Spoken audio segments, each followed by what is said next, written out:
Good afternoon. Since all of you have started going for your field work and started taking up cases, I thought it will be good for me to give you an introduction on how to go about with casework reporting. Some of your friends had come to see me today and they were asking me guidelines regarding this, so I thought I'll just give you these guidelines through this presentation. There are two types of reports regarding casework which is expected from you. One is a sessions report and the second is a summary report. For the sessions report, a sessions report means for every session that you meet with the client, you will have to write a report and submit it along with the rest of the fieldwork reports. At least 8 to 12 sessions are expected. Since you have a lack of time, we can make an adjustment here. One session is usually 45 minutes to 1 hour. A shorter session durations can be adopted by you of 20 to 25 minutes depending on the phases that you cover. Okay, so at one session, try to limit it to at least 25 minutes. And if you spend more hours with the client, you can make it multiple sessions, okay, of 20-25 minutes. One case should be reported as verbatim and the rest as process reports. I think you're already informed about this. The second type of report that is expected from you is a summary report, a summary of all the session reports. The format of the casework session reporting is as follows. The file number, a serial number, reference number, this is not applicable to you. You may have a case number because you will have to take 5 cases, I think, right? 5 or 3 or 5 cases. And the case number is given here. The session number is also given. The date and time of interview is given. The preliminary details of the client is provided. Goal of the session. For example, the goal could be rapport building, it could be assessment, it could be intervention or planning or any of the phases. Okay, or it could sub goals could be meeting the collateral contact. If the major goal is assessment, as part of assessment, if you're meeting a collateral contact, it could be the sub goal. And then comes the proceedings or interventions. What happened during the session is described here. Outcome. What is the outcome of today's interventions? Evaluation refers to integration of theory to practice. How have you applied knowledge, skills, values, principles, etc. And then comes a plan for the next session. Now coming to the format of the summary report, again you give the preliminary details as mentioned here. Introduction from 1 to 6, we follow the phases again. Introduction is the engagement phase. How did you meet the client? In what context you met the client? The presenting problem of the client. If the client was referred to you to somebody, that is mentioned. Then we come to the assessment, study or exploration phase. Please read chapter number 28, the format of the assessment. Now the exploration is given there very clearly. The assessment should end in a diagnosis or problem identification. Problem identification also involves problem prioritization, etc. Please go through chapter 28 of your text. Then comes the planning or the treatment phase. The planning, I'm sorry, not the treatment phase, the planning phase where the treatment goals or plans, etc. are outlined. Treatment is a word that is used in the curative model. Treatment need not be used. This is especially for the psychiatric setting. Planning, goals and plans will be enough. If a contract is used, which is usually not applicable in your case, contract also comes here in planning. Now comes the intervention phase where goal or plan, whatever plan that you drew out, plan or session-wise interventions are summarized in the summary report. If you conducted 8 sessions, all 8 sessions are summarized. It could be in a table form. And then comes the outcomes and results, intervention-wise outcomes. Session-wise outcomes or intervention-wise outcomes could be put here in a table format again. And then the overall results. What did the overall casework intervention do to the client, or how did it help the client? Now comes the evaluation. The evaluation refers to the caseworker and the development of the caseworker.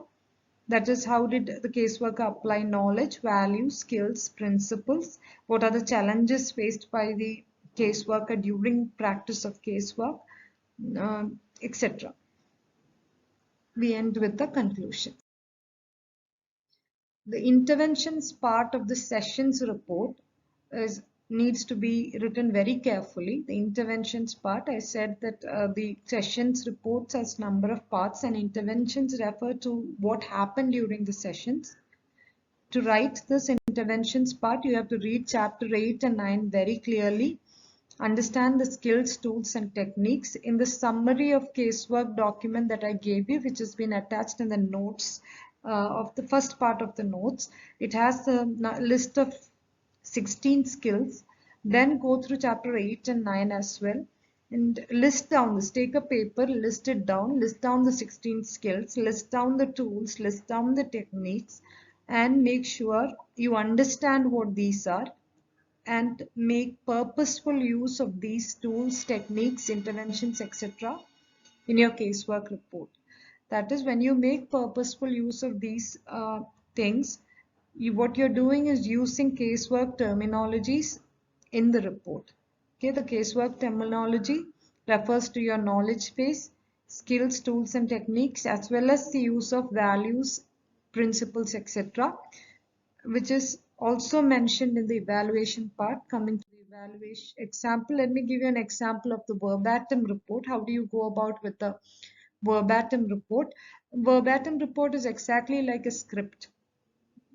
Every session you write a script of what happened between you and the client. It's given here, and the tools, skills, techniques, or even you could even mention the values or the principles that you used there. On the leftmost column, you can see that each sentence, what does it mean? What is the caseworker trying to use? The reason why we make you write a verbatim report is particularly in the context of supervision. A supervisor will be able to understand if you're purposely employing casework, knowledge, skills, techniques, etc. If you're practicing your profession in the right way, you're using casework terminologies. Are you using casework terminologies? Through the verbatim report, the supervisor will be able to understand how you use it. Not just if you used it, how do you use it? For example, if it is expressing empathy, how are you expressing empathy through your dialogue? This is why we make you write one verbatim report.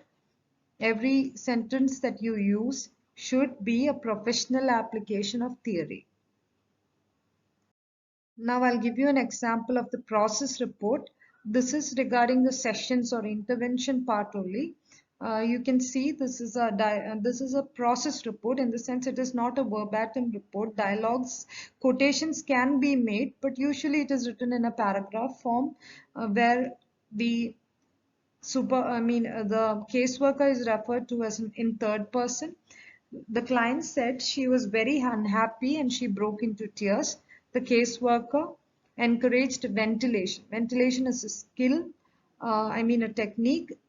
So I have italicized it, bolded it. So you can see all the skills and the techniques or tools that I've used have been bolded and italicized. So you have to write your process report like this. Instead of just describing everything that happened in a layperson's perspective, please use terminologies like this. Only then you make a professional application of casework. Coming to outcomes and evaluation part, outcomes refers to the outcome of the intervention, impact of the intervention on the client. That is, after every session, there is an outcome and evaluation. How did the intervention today or the overall intervention help the client? And then comes the evaluation part. Once again, I'm repeating, evaluation is from the perspective of the professional. How did this intervention, what did you learn from this intervention? How did you apply skills, techniques, tools, principles, knowledge base, etc. It is from the perspective of the caseworker. I hope this is clear. If you have any doubts, kindly ask me in the common group if possible, because I can answer commonly to everybody. Or if you send me a message, I will give you audio replies. And it is good if you can pass it on to others too, if it will help them. Yeah, thank you.